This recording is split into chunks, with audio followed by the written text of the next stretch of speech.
Get in, get it, get out. A 5-minute speaking slot is a productivity nerd's wildest fantasy and a professional speaker's worst nightmare.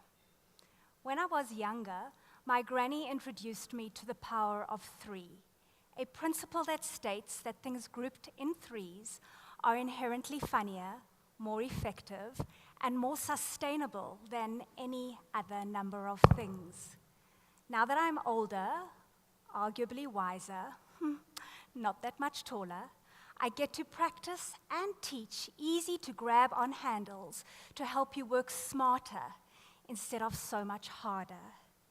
And while my granny would love me to share the full talk with you right now, I thought in the time that we have, I would touch on the one topic that most of my clients are grappling with: how to find time to make more time when you don't have enough time in the first place. It's a problem. So let's think of your typical day.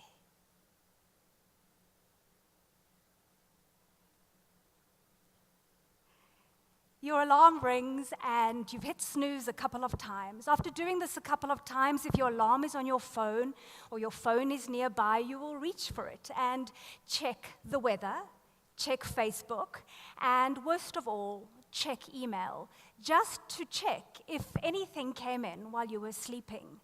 But now you are running late, so you rush out of the house. You hopefully have time to grab something to eat and still get to work on time. You arrive at the office, you sit down at your desk, make some small chit-chat to a colleague in the office about your busy day ahead. You sit down and you get going to check email. Depending what it is you'll do, you're likely to dive straight out of email into your first meeting, which will take up pretty much most of the morning.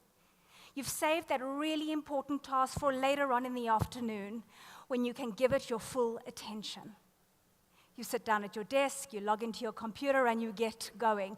But in come the interruptions. The telephone rings, a colleague asks if you're going to the game on the weekend, an email arrives with a ting just to remind you that you've won the lottery, etc., etc., etc. Now it's the end of your day, and you haven't yet got to that really important task. But that's not a problem, because you'll take work home with you to do a little later. You get home, relax for a few minutes, fall asleep on the couch. When it's eventually time to go to bed, you check your mobile device one more time, beat yourself up for not yet getting to that important task, or the many other things that are hanging on your to-do list, and then hopefully fall fast asleep. If that sounds even remotely like even one of your work days, I have something new to share. Think of your time as a series of dots and dashes. The dots are the quick, fast, and easy things like checking email and making phone calls. Typically, these take up the bulk of your day. The dashes are the focused, strategic tasks like planning for meetings and strategy. Typically, these have a longer delivery deadline, but it's where your business' greatest value lies.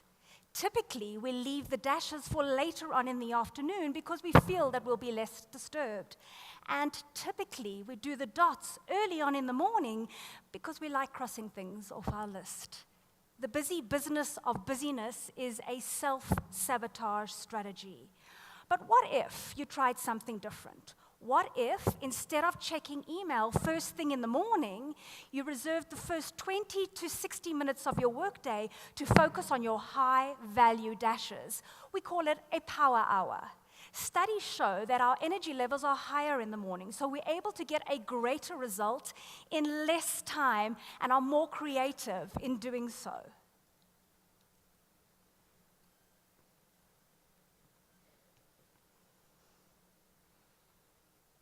While taking massive action is usually the goal, my granny taught me to be an advocate of effortlessness. My talks will help your team to stop doing what it is that they've always done out of habit. Instead, I teach what, why, and how to take small steps to make a massive impact on your bottom line. I am Tracey Foulkes. My talk is the power of 3. I got in, you got it. It's time for me to get out.